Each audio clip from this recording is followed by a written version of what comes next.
And I used to put two pullovers on and fill them that way. Hollywood's greatest enigma died with his last secret.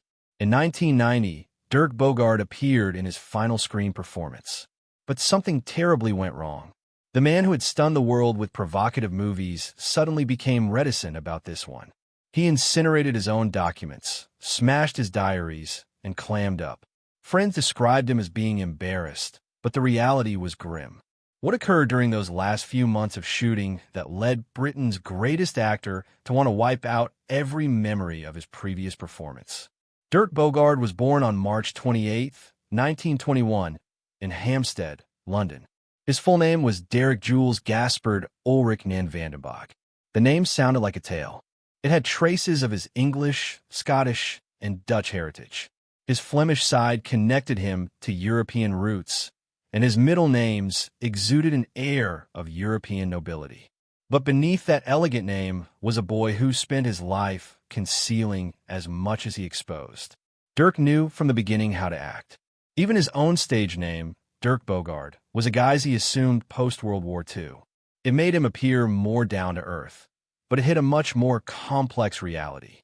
Dirk's father, Ulrich van den Bogarde, was an esteemed art critic and the original art editor of the Times. His mother, Margaret Nan, had also been an actress and was a daughter of a famous Scottish painter. Their North London house used to open its doors to artists, writers, and actors. Dirk was raised in a world of culture and creativity, but in this world, he learned that it was necessary to maintain appearances. He learned at an early age that reputation was everything. His father had hoped that Dirk would take over the Times in his footsteps, but Dirk was intrigued by the stage. He wanted to create and to escape. At 18 in 1939, Dirk got onto the West End stage in J.B. Priestley's Cornelius. Playing as Dirk Bogarde, he demonstrated that he possessed charm as well as depth. Already, acting was a means of self-defense for him. On stage, he was able to keep himself hidden behind a character. This dual existence, public and private, was one that he would become an expert in. But just as his career was taking off, the world intervened.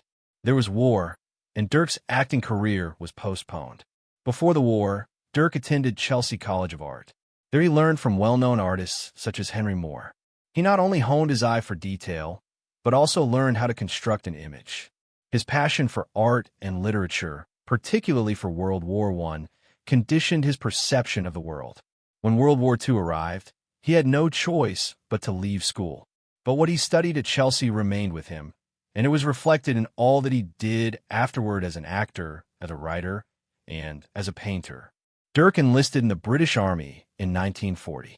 He became an officer in the Queen's Royal Regiment, West Surrey, at the age of 22. In 5 years, he had become a major and had collected 7 medals. He was an intelligence officer, analyzing aerial photographs to assist in planning attacks and directing Allied forces. It was serious work, and much of it was classified. He served with Field Marshal Montgomery's 21st Army Group and the Royal Canadian Air Force. Dirk never discussed his service with pride. He minimized his contribution instead. However, the records point to an individual who accepted immense responsibility and discharged it with diligence. The most chilling aspect of Dirk's war tale was his assertion that he witnessed the liberation of Bergen-Belsen concentration camp in April 1945. He recounted seeing emaciated survivors and heaps of dead bodies. A young girl, her body shattered by hunger and illness, addressed him in English. These recollections colored the way people perceived him as a person who had gazed into the very soul of horror. Later, biographers challenged this chapter of his life, though. There was evidence that he did come to the camp shortly after the liberation, but not among the initial liberators. Others believed that he confused what he had seen with what he was informed about. Whether or not the facts were precise, the emotional accuracy of the moment lingered with him for eternity. Dirk's work during the war extended past examining photographs. He needed to select targets for bombing. His choices might save Allied lives, but take innocent lives. Villages would be wiped out due to the lines he drew on a map. And after the war, he was tormented by guilt. He would never be able to forget that children and families died as a result of decisions he had to make. He referred to nightmares and to the unbearable weight of responsibility. This guilt dogged him for the remainder of his life. Dirk one day went to a village that he had targeted for bombing. He believed that he saw footballs in the remains, but they were not footballs. They were kids' skulls. The kids had been driven into a thin alley for protection, but the buildings fell on them when the attack happened. Seeing this shattered something in him. He never forgot the terror of what he had witnessed, and it tormented his nightmares for years. The war left scars on Dirk that people could not see. He referred to it as an internal tattooing. The trauma of what he had seen seared itself into him for all time. He talked about how trauma never really went away. It influenced how he perceived himself, how he connected with others, and the way he worked. His grief manifested itself in his acting and in his scripts. Dirk Bogarde carried those scars around every day. Dirk Bogarde's path to fame was like something that would have been scripted. In 1947, he made a stage appearance in the play Power Without Glory at the New Lindsay Theatre. The performance became so intense that it impressed Britain's most renowned playwright and actor Noel Coward. Coward was that impressed that he encouraged Bogarde not to retire from acting. That counsel turned everything around. Then, a talent scout for the Rank organization heard the whispers and signed Bogarde to a contract. Getting a Rank contract was unheard of at the time. It promised Bogarde was well on his way to becoming a star before he ever made it onto a screen. The studio gamble paid off. Bogarde soon was one of Britain's leading actors. His name also changed. Born Derek Nan van den Bogarde, his birth name sounded too long and foreign for British cinemagoers. His agent recommended Dirk Bogarde. The name had a crisp, enigmatic ring that fit the persona they envisaged. This was not merely a minor adjustment. It was the beginning of a new persona. Dirk Bogarde became well-known throughout the UK. In 10 years, his name was plastered over billboards everywhere. The naming decision assisted in how others perceived him. Sophisticated, intense, and provocative. His first big film break was in 1950.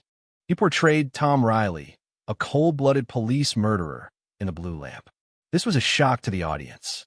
Post-war Britain prized law and order, and viewing a character such as Riley was unsettling. Bogarde's portrayal was realistic and terrifying.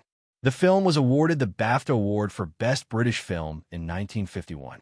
It also distinguished Bogarde as an actor who was not afraid to be a villain and an extremely disturbed character. His triumph in The Blue Lamp brought new opportunities and paved the way for tougher jobs. In 1955, Bogarde was a box office star.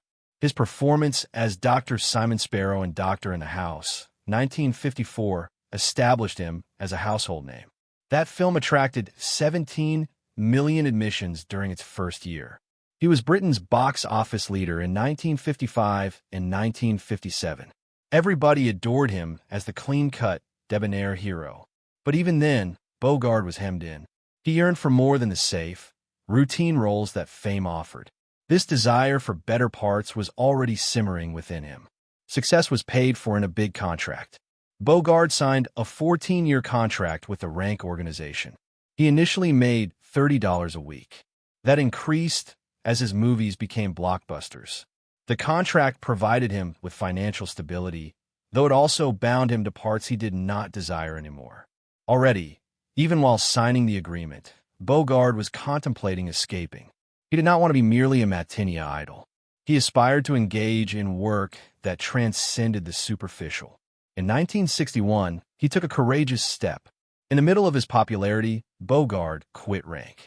He had played in more than 30 films and ruled the box office, but he quit. Leaving all that behind was dangerous. He might lose everything: money, followers,